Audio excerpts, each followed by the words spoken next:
Hey Internet, this is Steve at Thousand Year Home. So I've been working on these cabinets for like a month, and they're going as fast as they're going, as fast as they're meant to be. So I do get occasionally, mostly from women, when are you going to do drywall and paint?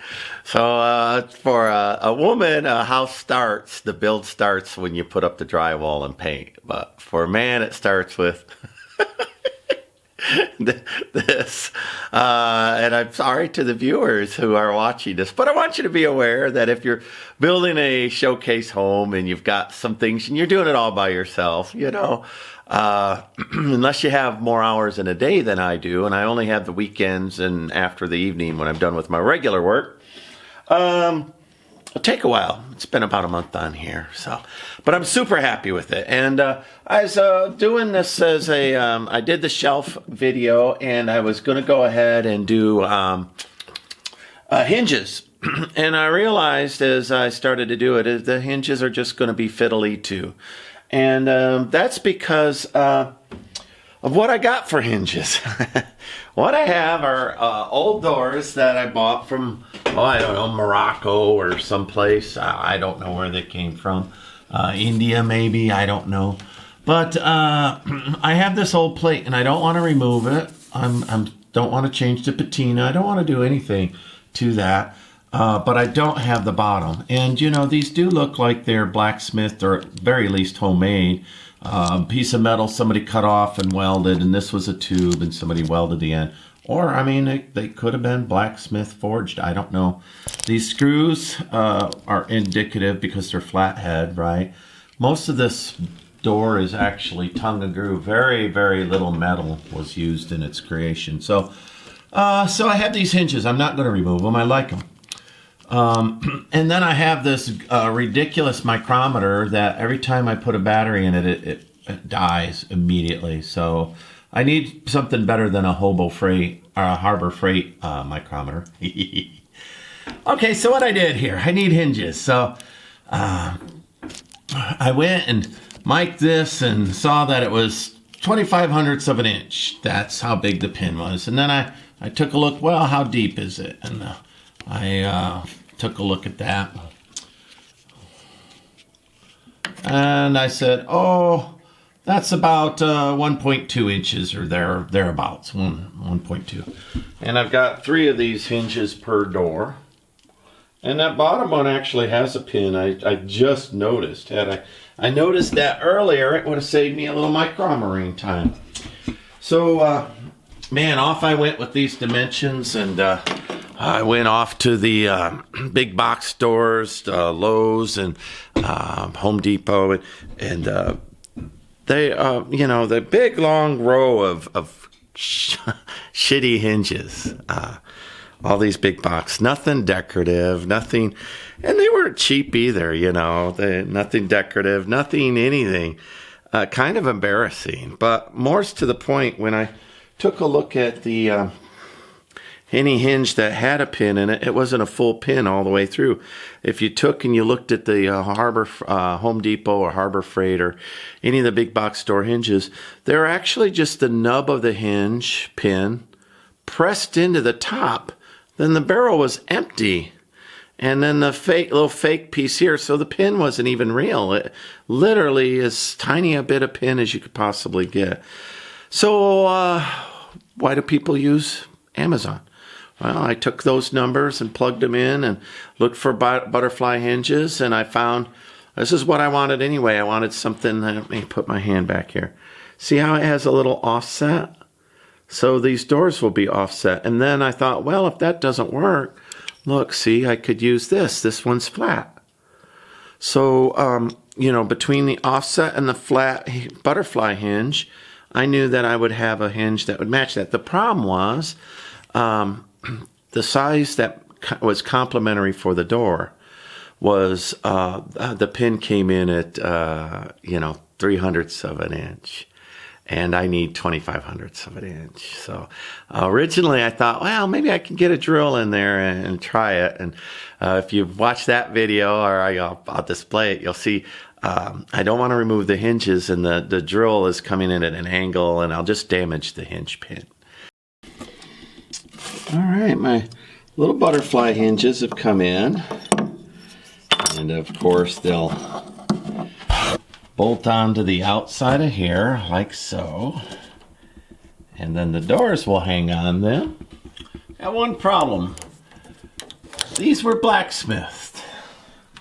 So the dimensions are all different inside. And I couldn't find a butterfly hinge that would, one, hold that much weight, but that had this much of a surface area with the bend and a pin. So I mic'd the inside of that, and at its widest, they're the same as the pins that come with these butterfly. So what I'm going to do is mic this, and then find a drill bit that matches, and I'm going to drill out all those doors and get them around to hang the door on this thing. Wait, oh yeah, all right, well, let me put a drill on that and drill all these out a little bit. I'm going to try not to pop through the top. I don't know, this is tough. I'm going to try not to break the glass.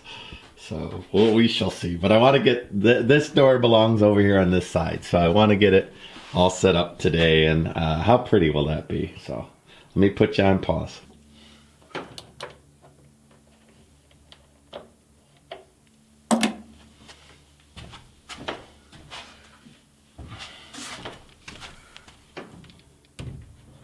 Uh-oh, it's going to be a little bit of a problem. Man, I don't want to take those apart. Let's see if I can get that all in there in any way, shape, or form. Oh, man. There it is. No way to get that in, straight in. Man.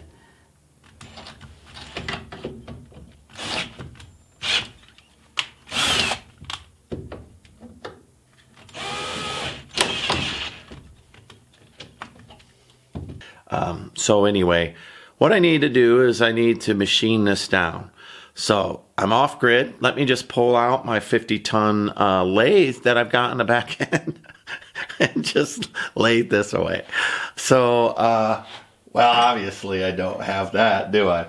But looky, there's the one, and this is the one that I got done machining with battery-powered tools. Let me put that up. Can you see that? Can you see that? I know that my micrometer is awful, but you know, so there you go. You can see that this side says about 25/100ths of an inch, a little less because I'm going to put grease in here for it to turn. And that one, if you notice, is boopity 3/1000ths, you know, so boop 3/100ths of an inch. So anyway, let me go ahead and set you up out there and show you how I did this by hand. And notice it's still round. I hand machined it and it's still round. So I made a lathe out of me and Ryobi tools. So I'll do that. And I need to make 6 of these. And I also didn't want to spend forever. So let me real quick do that out there. Y'all can watch me, and I doubt I'll do all 6 at once, but I might if it goes fast enough. And I'll set you up outside. We can watch it together. So here's the problem that we're solving for. I take the hinge and put it in the drill. And then I take my lathe, actually it's just my angle grinder with a flapper valve disc on it, and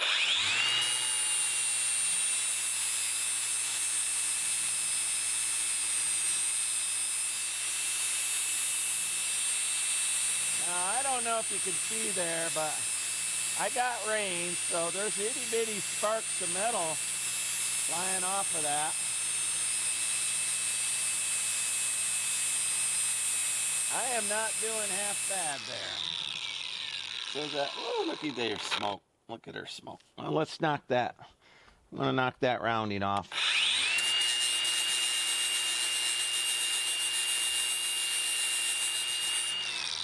I want to make sure when that pin gets in there that it doesn't push the thing out. So there you go, Insta-lathe. And I might stop motion you through the rest of these. Now notice the shoulder didn't get hit. So I'll show you what I'm doing with that. I have this 12-piece junk needle file. These are not high-end.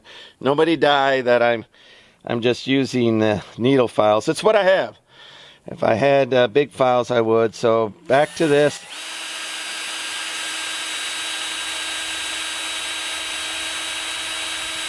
I'm losing a little bit of time on that because both things aren't hitting me, right? But indeed, that is exactly how I'm taking down the shoulder as well. Looky there, can you see, internet? Is it focusing? I have put quite a pronounced taper on there. Now I don't think it's down yet to 2500ths. Yep. And you know, it's got a little angle to it, so it's probably 2700ths at the top. Maybe 275 maybe. So this is real time, you know, that I'm doing it in. What was that about? I don't know. Let me look at the screen. 3 minutes with the discussion. The other thing about this cheap micrometer I've noticed is it's plastic, so when I get real hot stuff in there, well, yeah, I went too far. It's down to 2/1000ths of an inch now, so I did it nonetheless. Let's go put one of these in so y'all can see it with your own eyes. Let's see if I can man up and touch that. Nope. Yep. Ow, ow, ow, ow, ow, ow, ow. Woo! Man, that was cooking my fingers. All right. So I got a little bit of a shoulder there that I still need to take off, and I'm just gonna visually look at that thing. But you can see that, there we go, I'm almost there. I just want them all to fit the same depth, you know. I don't have that yet, so I'll grind that end a little bit, and then I'll go do all the rest of these.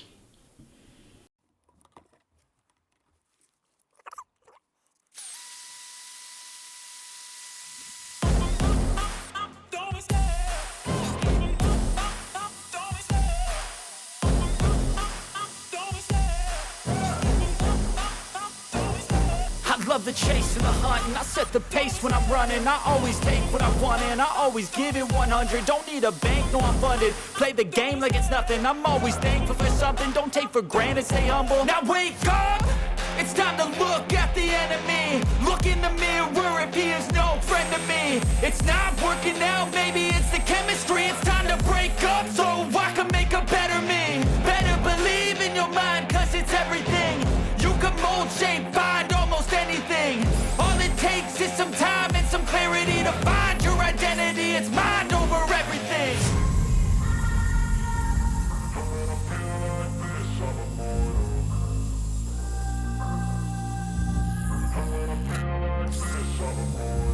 And when I feel like this, I'm immortal.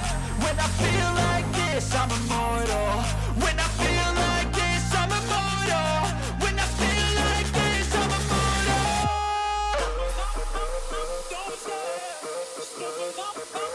Don't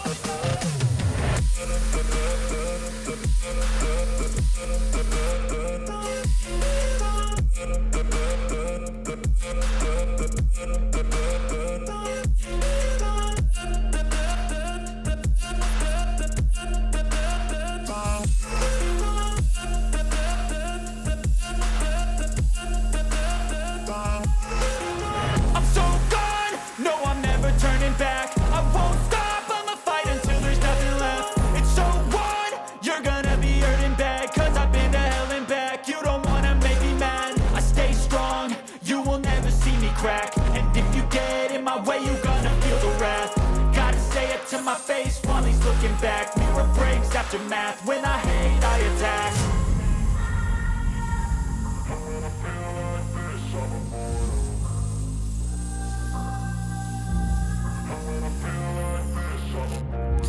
And when I feel like this, I'm immortal.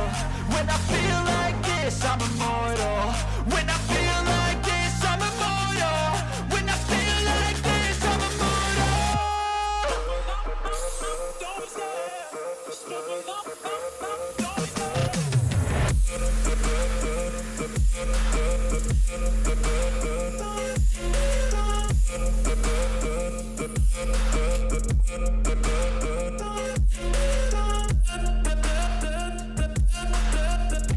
Alright, quality check. That one's cool enough for me to touch. So, well, I figure since they're blacksmith in, I can, well, see, I need that shoulder down a little bit more. There's another one cool enough for me to touch.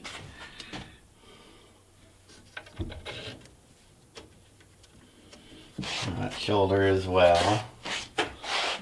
I'm gonna guess the rest of these might be a little too big. No, it's went in. Yeah, I need to take it down a little bit. So the rest of these, I was letting them cool. They were getting too hot in that chuck, and so I'm letting them cool. So I'll start with that one, and I'll redo the process all over again. Not too bad. I'm still going to knock the shoulder out of both of those so that I can get them down. And you know, maybe it's not the shoulder. Maybe they're bottoming out. Let me stick a screw in, drill bit in there and see how far it goes in. So it goes in that far.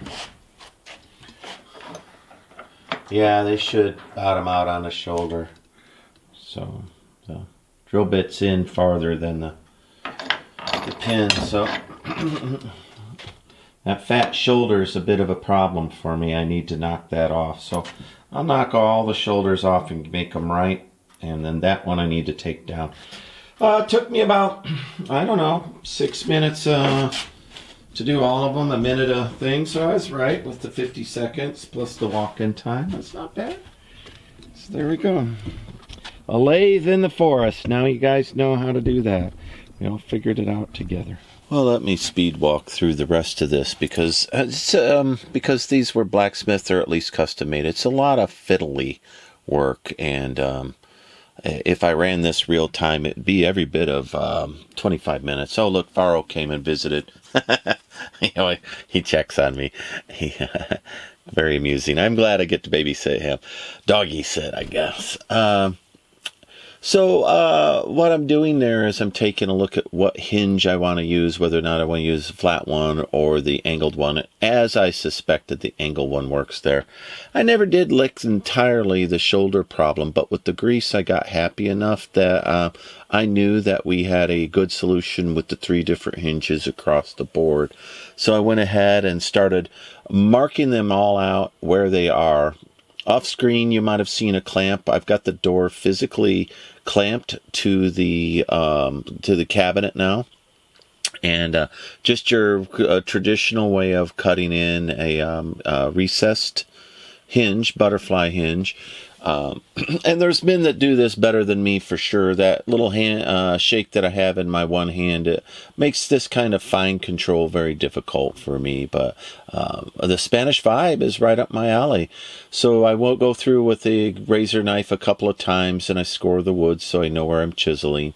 Then I take the hardware down and get it out of the way. I don't want to break the glass, so you know, I'm trying to be extra careful there with the gathering of that. So I went ahead and removed the door while I cut that hinge out, and I cut them all at once. You couldn't really tell my big body moving in and out of the frame, but the reason why I was moving in and out of the frame is I cut them all at once. So then after I scored them lightly, and I've learned when you do this, don't cut too deep all at once because the grain of the wood will suck your knife off track. Just do little scores at a time, just a little bit here, a little bit there, but do get them all scored before you put a chisel in it. And then once it's deep enough, take your little chisel, and I've got a fine one there so I can make the radius, and I'm just going down the proper depth. This cedar can splinter pretty easy, and so my goal here is to not destroy this thing. Constantly doing fit and finish, making sure that I didn't mess it up or go off course too abruptly. So then I go in there with my wooden mallet and my chisels, and I'll change out what chisel I'm using, and I'll slowly drive it deeper and deeper. And that was, you saw it right there. I started splintering it. That was the wrong direction to go. I needed to be a little more careful. So anyway, once I get this going, it doesn't take very long to do the chiseling, but 6 total hinges plus the grinding, and there's nothing exciting about all of that. But very pleased with the overall design and how this is going, and all this custom work is something that you want to be able to do for yourself. Look at that, it fit so snug, it just sat right in there. So now I'm brainstorming exactly how I want to attach this. The initial set front 2 screws are a little scary to me to attach to the cedar without a pilot hole, because they're close to the surface of the cabinet, and I'm worried that they're going to split the wood. So I'm taking a final fit and finish, making sure that we could do all that. And indeed, this was working out real well. Off screen, I'm go ahead and drilling some extra holes on that, and I'm putting a camphor on the back. There I found some clavos that I decided to augment to make the hinges look a little older. And so I'll jump out here, and we can in real time watch me fiddle with those clavos. It was great design. It took me a while to master exactly how I wanted it to look. But when all was said and done, they looked really, really good. So I had to drill extra holes that I wasn't intending with the clavos. Hello, Varro. How you doing, buddy? Missing your girl? Knocking my camera down? That's that woofy thing? Let's look at the woofy. Come on. Nobody wants to see you. Let me zoom out. Hey, Varro. Sit. Sit. Good boy. Stay. All right. Everybody wants to see the wolf. Oh, you're good. Yeah, who's a good boy? All right. Release. She checks on me like once an hour. Most of the time, he's hoping that his mere presence will make me take him for a walk. And he gets, I do. I spoil him. All right, so here's my idea for a decorative environment, right? You tape that there temporarily so we can all agree together. Man, I dig that. I think that's a done deal. You can't even tell. But it has to be done. That has to be done.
Well, the journey of 1,000 miles begins with a single step, right? Oh, cliches. That's a terrible way to fill up your YouTube video, but cliche it is. So building these custom cabinets has been a real adventure. I'm using non-dimensional lumber, so every cut, every grind, it's tedious. But real pleased with the overall result.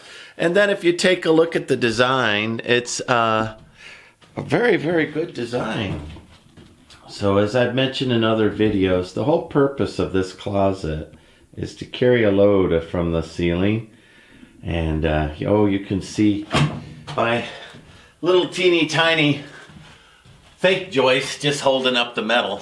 But I'll have real 4x4s running across here, tying into a 6x6 over there. This will have a little roof. There'll be a recessed light in there. The light will come down. I still haven't figured out what I'm going to do here, but I'm almost tempted to put glass in there so that the light will pour into the cabinet as well. So anyway, the nice thing about building yourself and custom designing is as opportunity arises and you see a little bit of something strange or unique that you could do, then you can do it. One of the things that I did that was unique is I went ahead and made some custom hinges here. So the doors themselves, they're imported from somewhere around the world, and these hinges are, I don't know, they're at the very least they're custom. But they might be blacksmith, but nonetheless they're custom built, and they're filled already, and the door itself I didn't want to disassemble, so I found a modern hinge, and I don't know about it lasting 1,000 years. I imagine a bathroom cabinet will be opened at least twice a day. Let's round it up to 300 a day, 1,000 year, 3,000. 636,500 times it's opened. 70,000 times it's opened. In 1,000 years, I don't know, somebody's going to have to get in there, I would think. So is that going to last 70,000 times? I don't know. But I greased it with molybdenum, which is a metal that will last for forever. So maybe. And then I put these little decorative clavos in there. They're not structural. They're not doing anything. I'm going to get in here and wherever the little screw heads are showing, I'll get in there and chase it with a little bit of black paint and cover that up. So at a glance, it looks like it's not doing half bad. Look at that grease run in there. That's very ridiculous. All right, but overall, I'm very pleased with this design. Let me go ahead and do a walkabout with you on it while we consider.